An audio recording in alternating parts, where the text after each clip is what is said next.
ઓમ શ્રી ગણેશાય નમઃ. જય શ્રી કૃષ્ણ મિત્રો. 32 પૂતળીની આપણે વાર્તા સાંભળી રહ્યા છીએ. 5 પૂતળીની આપણે વાર્તા સાંભળી ચૂક્યા છીએ. તમારે સાંભળવી હોય તો મારા વિડીયોમાં મારી ચેનલમાં જઈને જુઓ.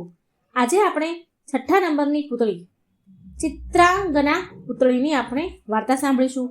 અબોલા રાણીની આ વાર્તા છે. ઓમ નમો ભગવતે વાસુદેવાય. હર હર મહાદેવ. ભોજ રાજા 6ઠ્ઠા દિવસે શુભ મુહૂર્તે ચમત્કારિક સિંહાસન ઉપર બેસવા જાય છે. ત્યાં સિંહાસનમાંથી ચિત્રાંગના નામની 6ઠ્ઠી પૂતળી બહાર આવીને કહેવા લાગી, હા હા રાજા, આ સિંહાસન ઉપર વિક્રમ રાજા જેવા ઉદાર અને ચતુર રાજા બેસી શકશે, તમે નહીં બેસી શકો. વિક્રમ રાજાના પરાક્રમે જાણવા ભોજરાજાએ ઈચ્છા દર્શાવી એટલે ચિત્રાંગના પુત્રીએ અબોલા રાણીની વાત કહેવા માંડી. વિક્રમની જુગતી થકી પડદા ખુલ્યા ચાર, મૌન મૂક્યું રાણીનું ખરેખરો હોશિયાર. ઉજ્જૈનીય નગરીના મધ્ય ચોકમાં ભૈરવ ગોખ નામે એક જગ્યા ખૂબ પ્રખ્યાત હતી.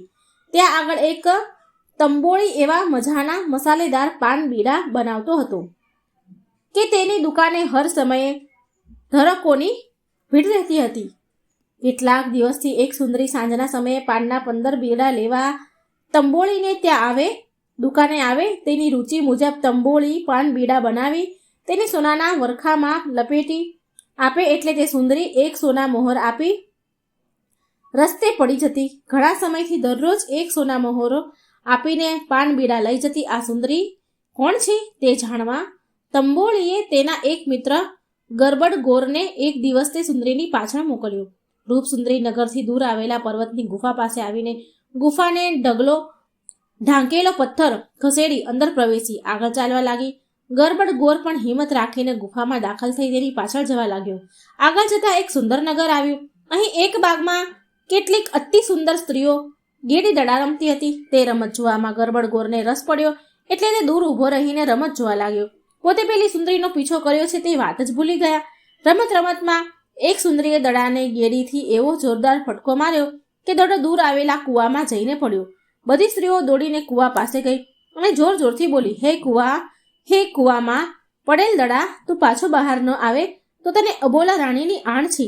અને આટલું બોલતા જ કૂવામાં પડેલો દડો ઉછળીને બહાર આવી ગયો. દૂર ઉભેલો ગરબડ ગોરે આ જોયું એટલે એકદમ આ સુંદરીઓની આ પાસે આવી કહેવા લાગ્યો, હે સુંદરીઓ, તમે કોણ છો અને તમે હમણાં જેની આણ દીધી તે અબોલા રાણી કોણ છે? એક સુંદરીએ તેની પાસે જઈ કહ્યું, મહારાજ, તમે વળી અહીં ક્યાંથી આવી ચડ્યા?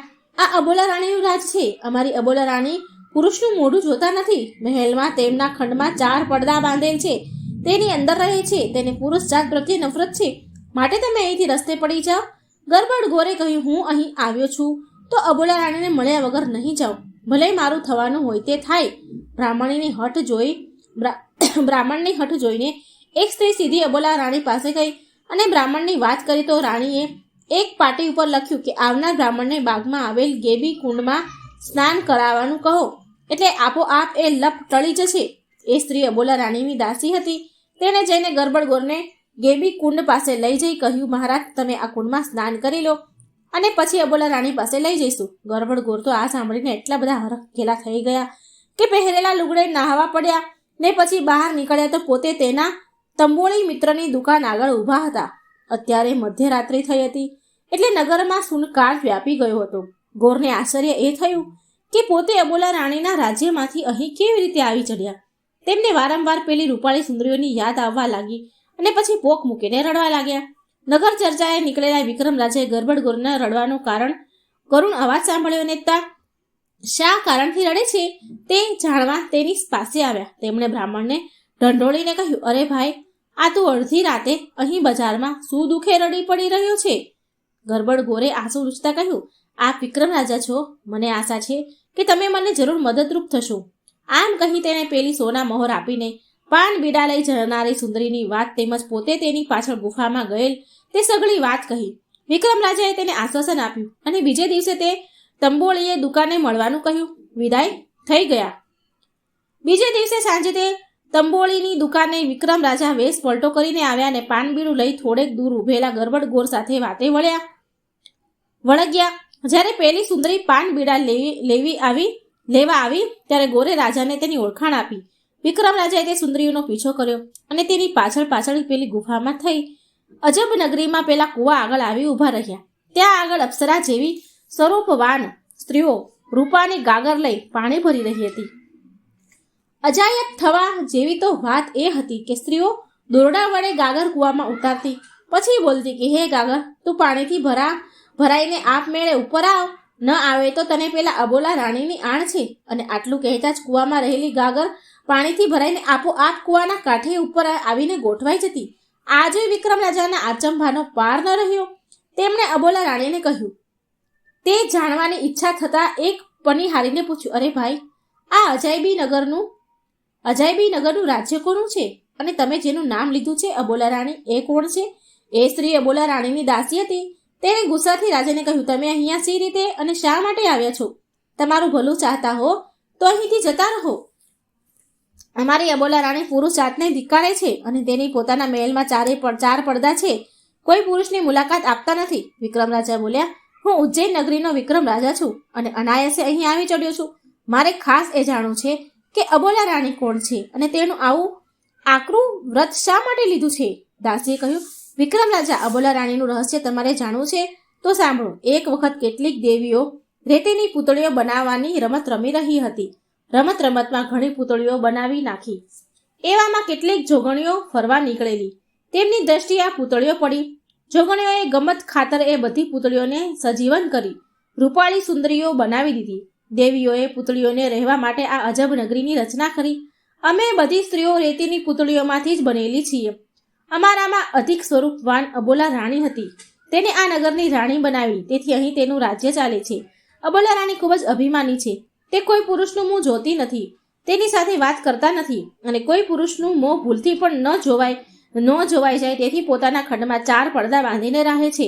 અબોલા રાણીએ એવી પ્રતિજ્ઞા લીધી છે કે કોઈ ચતુર પુરુષ ગમે તે યુક્તિ વાપરી અબોલા રાણીને 4 વખત બોલાવે તો તે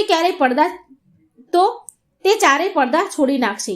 પરંતુ તેની સાથે એવી હોડ બકનારી રાણી તેને કારાગૃહમાં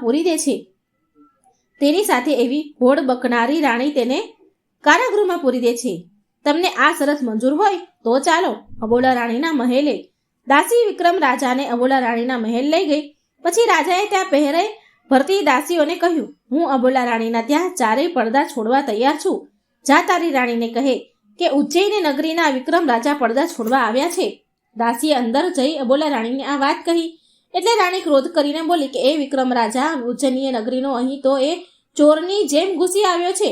જો તે સવાર થતા સુધીમાં મને બોલાવી 4 પડદા ખોલાવી નહીં શકે તો તેને બીજા રાજાઓની જેમ કારાગૃહમાં પુરાઈને સડવું પડશે. આમ કહી અબોલા રાણીએ દાસીની આજ્ઞા કરી કે વિક્રમ રાજાને કારાગૃહ બતાવ્યું. દાસી વિક્રમ રાજાને દૂર આવેલા કારાગૃહમાં લઈ ગઈ. લગભગ 800 રાજકુમારોને સોનાની સાંકળે બાંધી કેદી તરીકે રાખ્યા હતા. તેઓના ચહેરા નિસ્તેજ દેખાતા હતા. વિક્રમ રાજાને આ જોઈ ખૂબ દુઃખ થયું અને બધાને અહીંથી મુક્ત કરવાની પ્રતિજ્ઞા લીધી. ત્યાંથી બહાર નીકળતી વખતે દાસીએ ટકોર કરી, હે વિક્રમ રાજા, તમે જો પડદા ન છોડી શક્યા તો તમારે પણ સોનાની સાંકળે બંધાઈ અહીં કેદી તરીકે પૂરવામાં આવશે તમને. વિક્રમ રાજાએ જવાબ આપ્યો કે પોતે અબોલા રાણીને જીતશે જ. એટલે દાસી તેમને જ્યાં 4 પડદા બાંધેલા હતા ત્યાં લઈ ગઈ. વિક્રમ રાજાને બેસવા આસન આપ્યું. રાજાએ કહ્યું, હે અબોલા રાણી, હું સરસ મજાની વાત કહું છું તો તમે તેમાં હોંકારો ભણજો. પણ અબોલા રાણી મૌન રહી. રાજા સમજ્યા કે તે બોલતી નથી એટલે તેમણે દાસીને સંબોધીને કહ્યું, રાણીના બદલે તેના કાનનું કુંડળ હોંકારો ભણે તો રાણીને કંઈ વાંધો નથી ને? દાસીને આ સાંભળી નવાઈ લાગી. તેને અબોલા રાણી પાસે જઈ આ વાત કરી તો રાણીએ તે માટે ખુશી દર્શાવી. તુરંત જ દાસી રાજા પાસે આવીને બોલી, હે રાજા, તમારા કહેવા પ્રમાણે જો રાણીનું કુંડળ વાતમાં હુંકારો નહીં ભણે તો તમારે અહીં જન્મભર કારાગૃહમાં સડવું પડશે. તેની ચિંતા નથી. કહી રાજાને વીર વેતાળનું સ્મરણ કર્યું એટલે તે અદ્રશ્ય સ્વરૂપે હાજર થયો. વિક્રમ રાજાએ તેને પ્રસંગની ગંભીરતાથી બતાવી કહ્યું, વેતાળ, તું અબોલા રાણીના કુંડળમાં ભરાઈ બેસ. હવે હું વાત શરૂ કરું છું, તેમાં તું હોંકારો ભણતો રહેજે. વેતાળ અબોલા રાણીના કુંડળમાં ભરાઈને બેઠો એટલે વિક્રમ રાજાએ 4 દોસ્તોની વાત શરૂ કરી. હે અબોલા રાણીના કાનના કુંડળ, મેલાપુર પાટણ નામે નગરમાં ચંદ્ર દિવ્ય રાજા કુશળતાથી રાજ કારોબારમાં ચલાવતા હતા. આ નગરમાં 4 જીગરજાન મિત્રો રહેતા હતા. તેઓમાં એક બ્રાહ્મણ હતો, તો બીજો સોની હતો, ત્રીજો સુથાર હતો, ચોથો સાળવી હતો. આ ચોર દોસ્તો હોશિયાર ખરા પણ કામના આળસુ, તેથી ગામમાં ચારેય રખડ્યા કરે. એક દિવસ ચારેય મિત્રો પરદેશ કમાવા જવા નીકળ્યા. માર્ગમાં સાંજ પડી એટલે કે એક ગામમાં પાદરમાં ચારેય થાક ખાવા બેઠા. તેની સાથે સીધું હતું એટલે બ્રાહ્મણે રસોઈ બનાવવાનું વિચાર્યું. તેણે સોનીને દેવતા લેવા ગામમાં મોકલ્યો.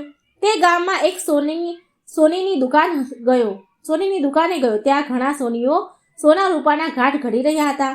આથી સોનીના મનમાં થયું કે મને અહીં કામ મળે તો અહીં જ રોકાઈ જાઉં. આમ વિચારી તેણે સોનીને પોતાની ઓળખાણ આપી દેવતા માંગ્યો. દુકાનદાર સોનીને તેને ઠીબમાં દેવતા આપતા કહ્યું, ભાઈ તું સોની છું તો મારે ત્યાં નોકરી રહી જા. તને મહેનતાણાના ઘણા પૈસા મળશે. કાલે સવારે કામે ચડી જઈશ. કહી સોની દેવતા લઈને પોતાના મિત્ર પાસે ગયો. બ્રાહ્મણે ચૂલો પેટાવી ઝટપટ રસોઈ બનાવી નાખી. ચારેય દોસ્તો જમીને સૂતા તે વહેલી સવારે જાગ્યા.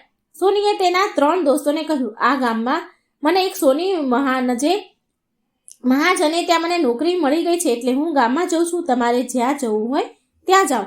તે માટે ખુશી દર્શાવી 3 મિત્રો આગળ પ્રયાણ કર્યું. આગળ જતા એક ગામ આવ્યું. તેમાં સુતારને ત્યાં નોકરી મળી ગઈ. બાકીના મિત્રો બ્રાહ્મણ અને સાળવી ત્યાંથી આગળ વધ્યા તો એક ગામમાં સાળવીને એક વણકરને ત્યાં નોકરી મળી ગઈ. છેલ્લે બ્રાહ્મણ રહ્યો તો ચાલતા ચાલતા નર્મદા નદીના કિનારે આવેલા એક પંડિતના આશ્રમ આગળ વધ્યો અને પંડિતને પોતાની સર્વ હકીકત કહી આશ્રમમાં શાસ્ત્રો ભણાવવા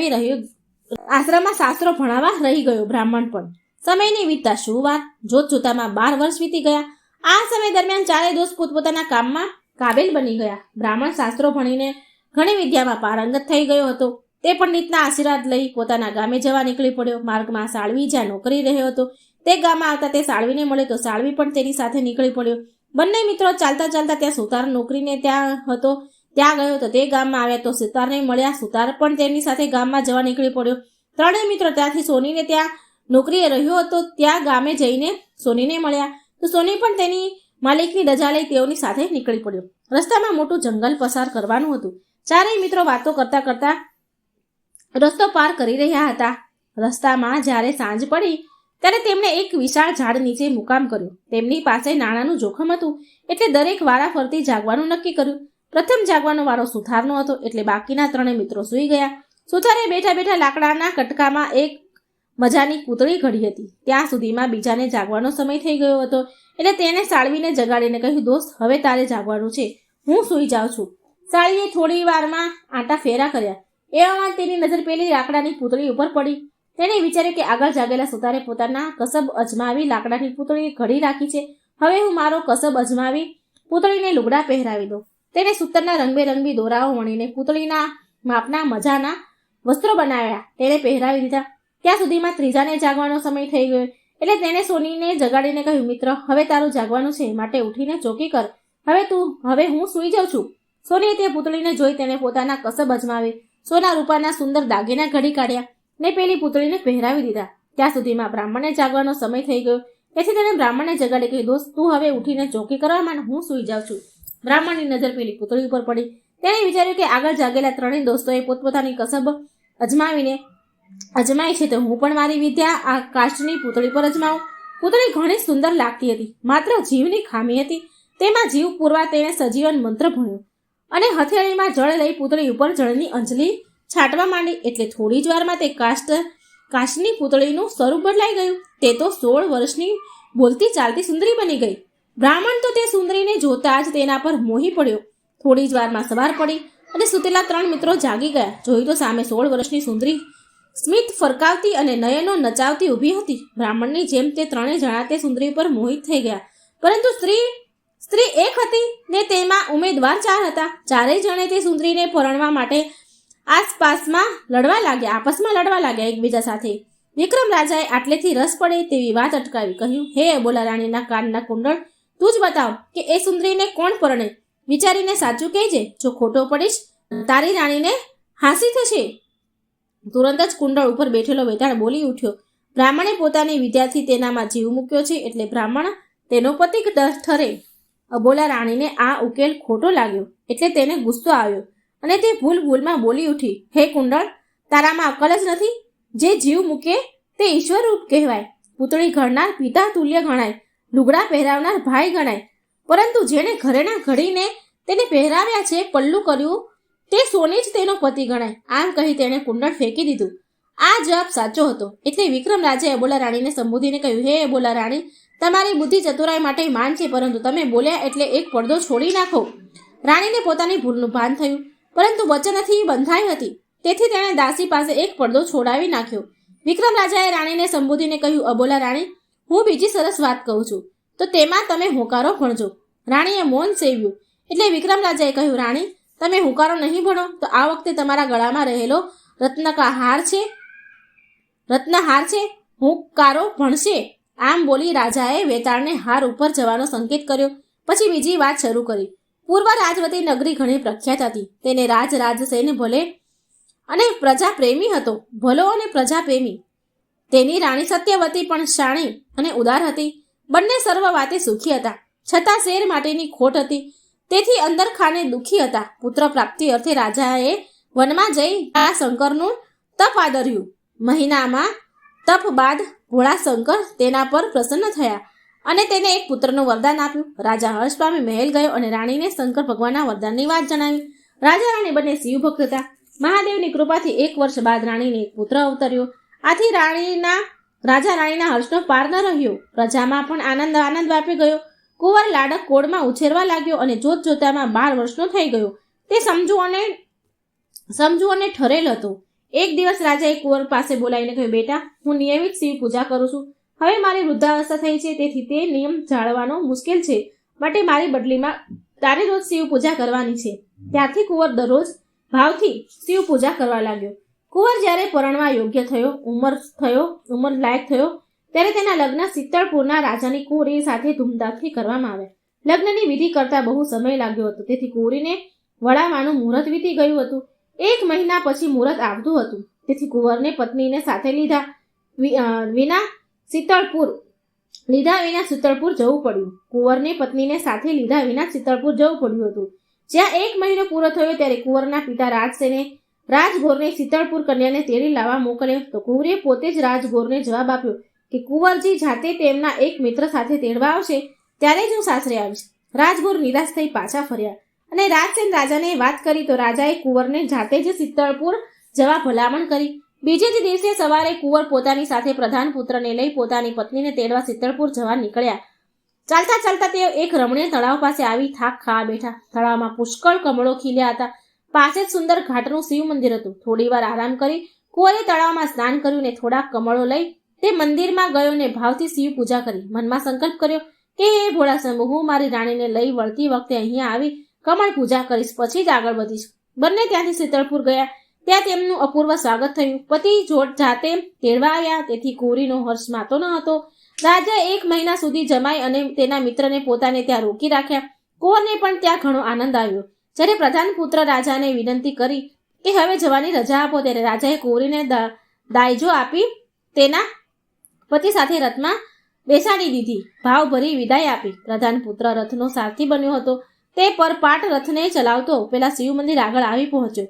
કુંવર રથને થોભાવીને એકલો જ ઉતરી પડ્યો. તેણે કહ્યું કે તમે બંને રથમાં બેસી રહો, હું મંદિરમાં કમળ પૂજા કરીને ઝટ પાછો ફરું છું.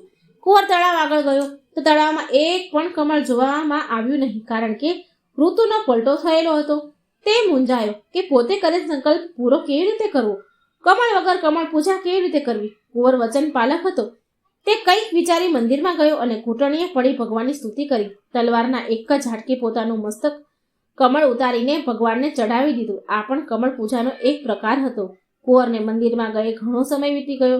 એટલે તેનો મિત્ર પ્રધાન પુત્ર તેની તપાસ કરવા એકલો મંદિરમાં ગયો તો ભગવાન આગળ કુંવરના ધડ મસ્તક અલગ પડેલા હતા. તે ગભરાયેલો કે મંદિરમાં બીજું કોઈ નથી, એટલે કુંવરની હત્યાનો આરોપ મારા ઉપર આવશે અને હું બદનામ થઈશ, માટે હું મરી જાઉં તે જ ઉત્તમ છે. એમ વિચારીને તેને મ્યાનમાંથી તલવાર ખેંચીને પોતાની ગરદન પર જોરથી ઝાટકો માર્યો કે તેનું મસ્તક ધડથી અલગ દૂર પડ્યું. કુંવરી રૂપવતી ચિંતા કરતી રથમાં બેઠી હતી. બહુ વાર થવા છતાં મંદિરમાં ગયેલ બંને જણમાંથી કોઈ બહાર નીકળ્યું નહીં, એટલે તે ગભરાઈ ગઈ અને રડતી રડતી તપાસ કરવા મંદિરમાં ગઈ તો ત્યાં બંનેના ધડ મસ્તક કપાઈને અલગ અલગ પડેલા હતા. તે તો કરુણ કલ્પાત કરવા લાગી. તેને સમજાયું નહીં કે આ બંનેની હત્યા કોણે કરી. તેણે વિચાર્યું કે લોકો મને બદચલન ગણી મને હત્યારી ગણશે અને મારા માતા પિતાના કુળને કલંક લાગશે, માટે જીવતા કરતા મરવું ભલું, દેખવું નહીં ને દાઝવું નહીં. તેણે પણ મરવા માટે મ્યાનમાંથી તલવાર ખેંચીને જ્યાં ગરદન ઉપર તેનો વાર કરવા જાય છે ત્યાં સાક્ષાત મહાદેવજી પ્રગટ થાય. તેના હાથમાંથી તલવાર ખૂંચવી લઈ બોલ્યા, પુત્રી, આત્મહત્યા એ મહાપાપ ગણાય છે, માટે મરવાનું માંડી વાળ. કહે, તારી શું ઈચ્છા છે? કુંવરી બંને હાથ જોડી આંસુ સારતા બોલી, હે ભોળાનાથ, મારા પતિ વગર મારો અવતાર એળે જાય, માટે તમે મારા પતિને અને તેમના મિત્રને સજીવન કરો. મહાદેવજીએ તેને આશ્વાસન આપી કહ્યું, પુત્રી, તું એક વસ્ત્ર લઈ આવ, પછી બંને મસ્તકને એક એક ધડ ઉપર ગોઠવીને તેના પર લુગડું ઢાંકી દે. થોડી જ વારમાં બંને સજીવન થઈ જશે. આટલું કહી મહાદેવજી અંતર્ધ્યાન થઈ ગયા. કુંવરી દોડીને રથમાંથી એક રેશમી વસ્ત્ર લઈ આવી. પછી ત્યાં છૂટા પડેલા મસ્તક એક એક ધડ પર ગોઠવી વસ્ત્ર ઉઢાડી દીધું. એટલે થોડી જ વારમાં બંને સજીવન થયા અને આળસ મરડીને બેઠા થઈ ગયા. પણ બંનેને જોતા જ કુંવરી ચોંકી ગઈ. તેને ઉતાવળમાં પ્રધાન પુત્રનું મસ્તક કુંવરીના ધડ સાથે ગોઠવી દીધું હતું અને કુંવરનું મસ્તક પ્રધાન પુત્રના ધડ સાથે ગોઠવી દીધું હતું. તેને પોતાની ભૂલ બદલ ખૂબ પસ્તાવો થયો. તેની મૂંઝવણ એ થઈ કે બંનેમાંથી પતિ કોણ ગણાય. વિક્રમ રાજા વાત કહી રહ્યા હતા અને જ્યાં વાતમાં રસ પડે એવી વાત આવી ત્યારે વાત અટકાવીને એને બોલ્યા, હે બોલા રાણીના ગળામાં શોભતો રત્નહાર, એ બંને જણમાંથી કુંવરીનો પતિ કોણ ગણાય? સાચું કહેજે, નહીતર તારી એ બોલા રાણીની હાંસી થશે. તુરંત જ રત્નના હારમાંથી રહેલો વેતાળ બોલી ઉઠ્યો, આમાં હું મોટી ધાડ મારવાની છે. કુંવરીએ લગ્ન વિધિ વખતે કુંવરનો હાથ ઝાલી હસ્તમેળાપ કર્યો હતો, એટલે કુંવરનું ધડ હોય તે જ કુંવરીનો પતિ ગણાય. વળી માનવ દેહના મસ્તક કરતાં ધડનો ભાગ મોટો છે, તે દ્રષ્ટિએ પણ ધડની મહત્તા વધુ છે, માટે કુંવરનું ધડ છે તે કુંવરીનો પતિ મનાય. અબોલા રાણી આ ઉકેલ ખોટો લાગ્યો અને ક્રોધમાં તે ભૂલમાં બોલી ઉઠી, હે રત્નહાર, તારી બુદ્ધિ બગડી ગઈ લાગે છે. સમજણ ન પડતી હોય તો બોલો નહીં. માણસ માત્ર મસ્તકથી ઓળખાય છે. મસ્તકથી જ માનવી શોભે છે. આંખો, કાન, નાક, મુખ, મગજ વગેરે મહત્વના અંગો છે. મસ્તકના જ રહેલા છે એ માટે કુંવરનું મસ્તક છે તે જ કુંવરીનો પતિ ગણાય. આમ કહી રત્નહાર તોડીને ફેંકી દીધો. રત્નનો હાર તોડીને અબોલા રાણીએ ફેંકી દીધો. અબોલા રાણીનો ઉકેલ સાચો હતો, પણ તે ભૂલમાં બીજી વારમાં બોલી ગઈ. તેથી રાજાએ બીજો પડદો છોડાવી નાખ્યો અને ત્રીજી વાત શરૂ કરતા પહેલા કહ્યું, હે અબોલા રાણી, મારી ત્રીજી વાતમાં તમે હુંકારો નહીં ભણો તો તમારા પગમાં રહેલા ઝાંઝર હુંકારો પણ છે. આમ કહી રાજાએ વેતાળને ઝાંઝર ઉપર જવાનો આદેશ આપ્યો અને વાત શરૂ કરી. સોરઠ નામે સોહામણા દેશમાં સુરસેન નામે એક દેવી ભક્ત રાજા રહેતો હતો.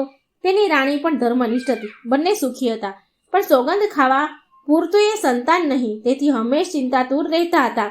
રાજાએ એક મહાત્માના કહેવાથી કાળકા માતાના મંદિરે જઈ કાળી માતાની ઉપાસના કરવા માંડી. અંતે માતાજી તેના ઉપર પ્રસન્ન થયા અને વરદાન આપ્યું. વરદાનના પ્રતાપે રાણી ગર્ભવતી બની, પરંતુ પ્રસૂતિના તેને પુત્રી અવતરી. રાજા રાણીએ પુત્રીની ઈચ્છા કરી હતી પણ પુત્રી જન્મી.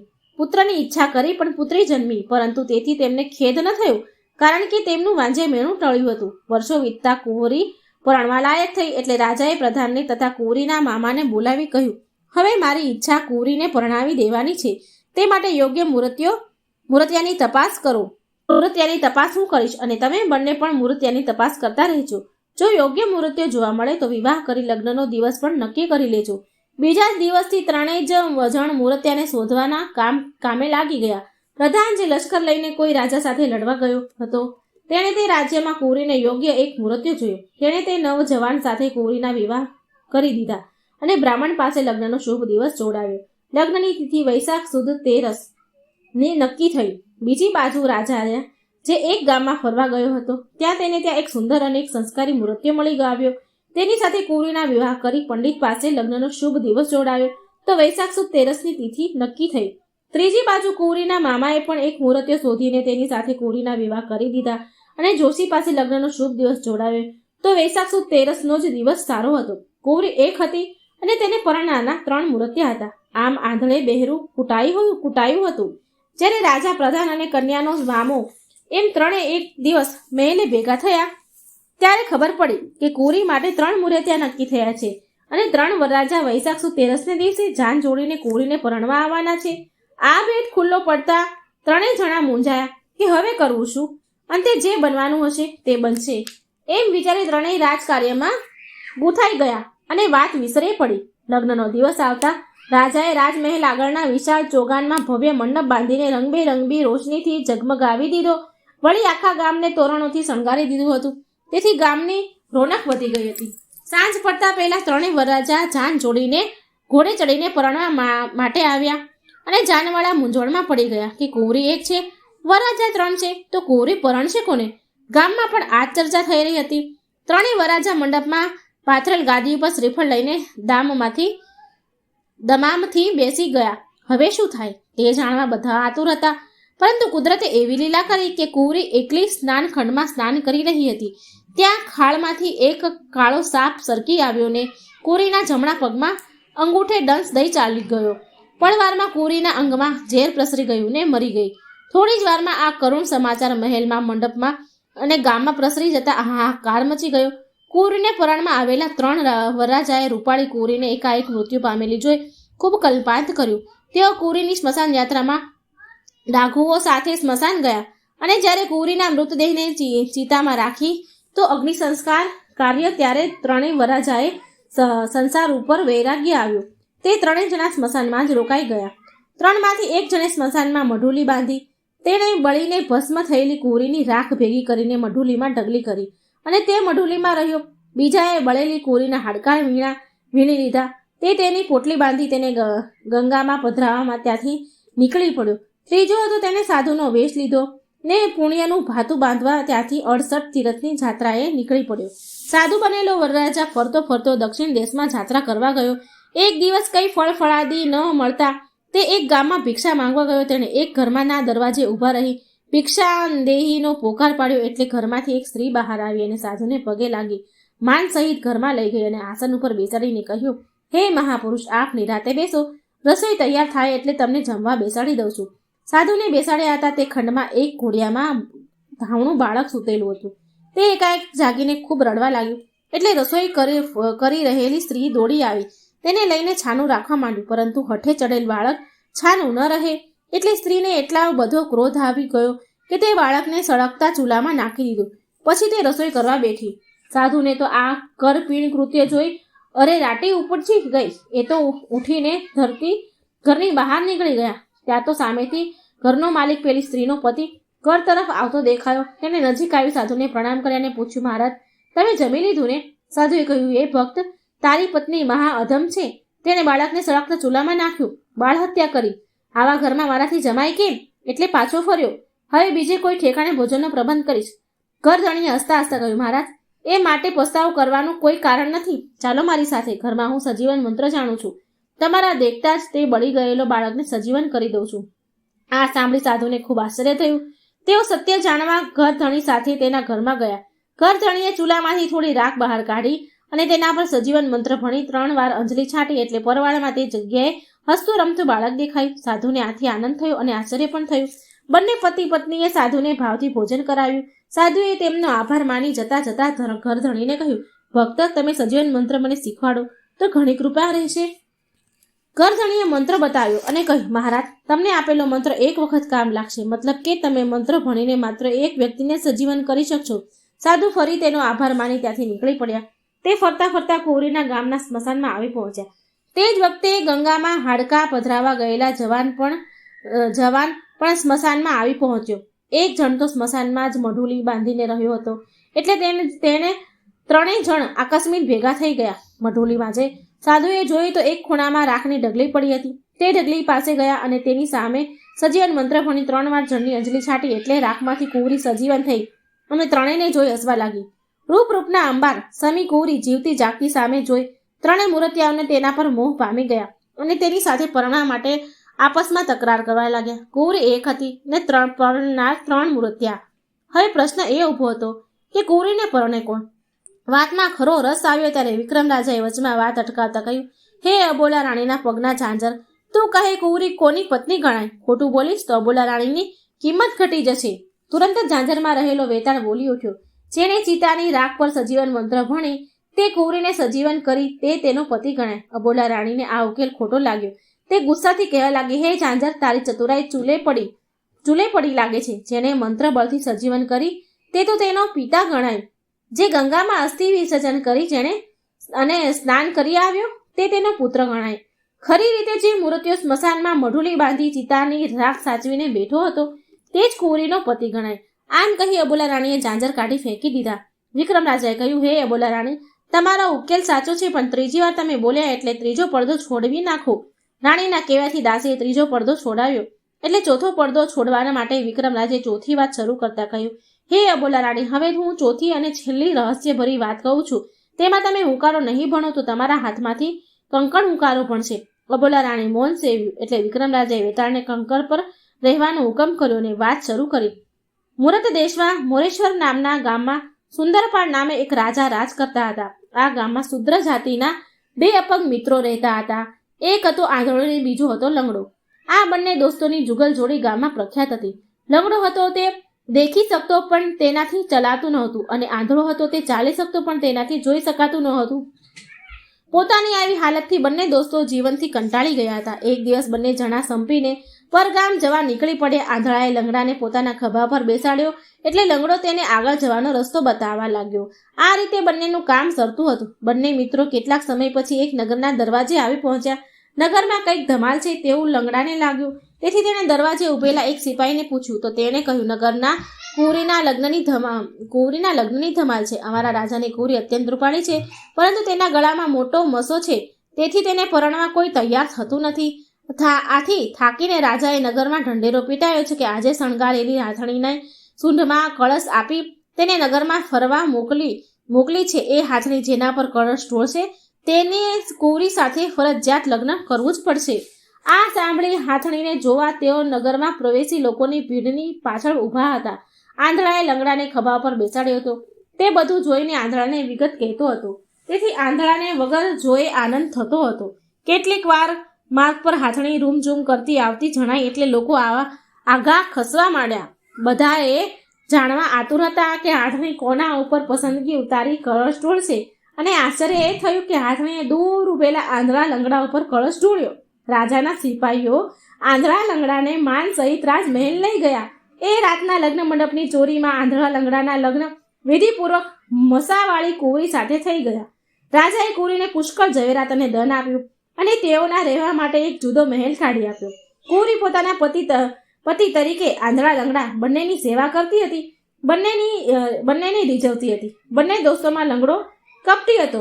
તેને હવે આંધળો આડખીલી રૂપ લાગવા માંડ્યો એટલે એણે આંધળાને મારી નાખવાનું કાતરું રચ્યું.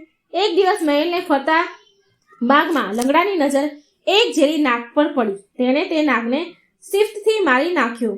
પછી તેના ટુકડા કરી એક તપેલીમાં પાણી નાખી તેમાં નાગના કટકા નાખ્યા. પછી પાણી ઉકાળવા તપેલીની ચૂલે ચડાવી બહાર બાગમાં જઈને બેઠો. આંધળાને આ વાતની ખબર નહીં. તેને કકડીને ભૂખ લાગી હતી એટલે તે ખાવાનું શોધતા આમ તેમ ફાફા મારવા લાગ્યો. એવામાં તેને તપેલીમાં ઉકળી રહેલ પાણીનો ખળખળાટ અવાજ સંભળાયો. એટલે ત્યાં કાંઈ રંધાયું છે તેમ સમજીને ધીમે ધીમે ચૂલા પાસે આંધળો આવ્યો અને જેવો તપેલીમાં ઢાંકણ ખસેડવા જાય છે ત્યાં તપેલીમાંથી સરળ કરતી બફાઈ ગયેલી ઝેરી નાગણીની વરાળ બહાર આવી અને તે આંધળાને આંખોને લાગતા જ તેની આંખોની જ્યોત પાછી આવી અને તે બધું સારી રીતે જોવા લાગ્યો. હવે તેણે તપેલીમાં નજર કરી તો તેમાં નાગના કટકા નાખેલા. તે સમજી ગયો કે લંગડાએ પોતાનું કાસણ કાઢવા આ યોજના કરી છે. તે લંગડા ઉપર ખૂબ જ ક્રોધે ભરાયો. તે પહેલમાં તેને શોધવા લાગ્યો પણ લંગડો તો કુંવરી સાથે બાગમાં બેસી મોજ માણતો હતો. આખરે લંગડો કુંવરી સાથે બાગમાં બેઠેલો જોવામાં આવતા આંધળો તેને મારી નાખવા માટે તેના ઉપર ઘસ્યોને તેને 4-5 મુક્કા મારી તેના ટાંટ્યા ઝાલીને અધ્ધર ફેરવી જોરથી કુંવરી ઉપર પટક્યો. તો બનાવ એવો અજબ બન્યો કે જોરથી પછડાવાથી કુંવરીના ગળા ઉપરનો મોટો મસ્સો ખરી પડ્યો ને લંગડાના પગ સારા થઈ ગયા. તે હવે ચાલી શકતો હતો અને કુંવરી પણ મસ્સો દૂર થવાથી બહુ જ સોહામણી લાગતી હતી. કુદરતી રીતે એકનું ખરાબ કરવા જતાં ત્રણેયને લાભ થયો હતો. ત્રણેયને ખોટ દૂર થઈ ગઈ. આમ આ 2 આદમીની વાત હતી. છતાં તેમાં મૂંઝવણ એ ઊભી થઈ કે આંધળો કહે કુંવરી મારી પત્ની છે અને લંગડો કહે કે કુંવરી મારી પત્ની છે. આમ કુંવરી માટે બંને ખૂબ ઝઘડવા લાગ્યા. તો પ્રશ્ન એ ઊભો થયો છે કે બંનેમાં કુંવરી કોની પત્ની ગણાય, લંગડાની કે આંધળાની? વાતમાં ખરેખરો રંગ જામ્યો હતો કે વિક્રમ રાજાએ વચ્ચેથી વાત અટકાવતા પૂછ્યું, હે અબોલા રાણી, કંકણ ખરેખરું કહે કે આ બંને જણમાંથી કુંવરી કોની પત્ની ગણાય? જો સાચું નહીં કહે તો અબોલા રાણીની મશ્કરી થશે. તુરંત જ કંકણમાંથી રહેલો વેતાળ કહ્યું, કુંવરી આંધળાની પત્ની ગણાય, કારણ કે તે પોતાના પગથી કુંવરી સાથે મંગળ ફેરા ફર્યો હતો. આ ઉકેલ સાંભળી અબોલા રાણી ક્રોધે ભરાઈ બોલી ઉઠી, કંકણ તું મારા ઘરમાં પહેરવાને લાયક નથી. તારો જવાબ ખોટો છે. ખરી રીતે કુંવરી લંગડાની પત્ની ગણાય. આંધળો તેના પગે મંગળ ફેરા ફર્યો છે, પરંતુ તેના ઉપર સવાર લંગડો થયો હતો. મતલબ કે આંધળાએ લંગડાના ઘોડીની વરસ સારી હતી, તેથી કુંવરી લંગડાની પત્ની ગણાય. અબોલા રાણીનો ઉકેલ યોગ્ય હતો, પરંતુ તે ચોથી વાર બોલી હતી, તેથી વિક્રમ રાજાએ રાણીને ચોથો પડદો ખોલવાની નાખવાનું કહ્યું. રાણીએ તુરત જ દાસી મારફત ચોથો પડદો ખોલાવી નાખ્યો અને તે વિક્રમ રાજાની નજરે પડી. વિક્રમ રાજાએ તેનું વ્રત યુક્તિથી તોડાવ્યું હતું, તેથી તે વિક્રમ રાજા પાસે આવી તેમના ચરણમાં પડી કહેવા લાગી, હે વિક્રમ રાજા, તમે જીત્યા અને હું હારી. આજથી આ રાજ્યની હું રાણી નહીં, પણ તમારી આજ્ઞાકીતી દાસી છું. માટે કામ સેવા ફરમાવો. વિક્રમ રાજાએ કારાગૃહમાં બધા કેદીઓને છોડી મૂકવાનું કહ્યું. રાણીએ તુરત જ દાસીઓને કારાગૃહ મોકલીને બધા કેદીઓને મુક્ત કરાવી દીધા. પછી વિક્રમ રાજાએ કહ્યું, હે અબોલા રાણી, તમારે હવે મારી સાથે ચાલીને મારા એક ઓળખીતા ગરબડ ગોર સાથે લગ્ન કરવાના છે. તે તમને પરણવાની પ્રતિજ્ઞા લઈ બેઠો છે અને મેં તેની ઈચ્છા પૂરી કરવાનું વચન આપ્યું છે. અબોલા રાણી કંઈ પણ આનાકાની કર્યા વગર વિક્રમ રાજાની સાથે ઉજ્જૈન નગરીમાં ગઈ અને એ દિવસ પછી ગરબડ ગોરના લગ્ન અબોલા રાણી સાથે ઘણી ધામધૂમથી કર્યા. વિક્રમ રાજાના આ પરાક્રમ તેમની સુવાસ ચારે બાજુ વધુ પ્રસરવા લાગી. ચિત્રાંગના પુતળીએ અબોલા રાણીની વાત પૂરી કરતા કહ્યું, હે ભોજરાજા, જેણે વિક્રમ રાજા જેવા સાહસિક કાર્યો કર્યા હોય, આપેલ વચન પાળ્યા હોય, તેવા જ રાજા આ સિંહાસન ઉપર બેસી શકશે. આટલું કહી ચિત્રાંગના પુતળી સહુને અજાયબીમાં ગરકાવ કરી સરળ કરતી આકાશમાં ઉડી ગઈ. તો મિત્રો, આ હતી છઠ્ઠી પુતળી અબોલા રાણીની વાર્તા. તમને વિડીયો પસંદ આવે, વાર્તા પસંદ આવે તો લાઈક અને શેર કરજો અને આ ચેનલને સબસ્ક્રાઈબ કરવાનું મિત્રો ભૂલશો નહીં. જય શ્રી કૃષ્ણ. રાધે રાધે. Thank you.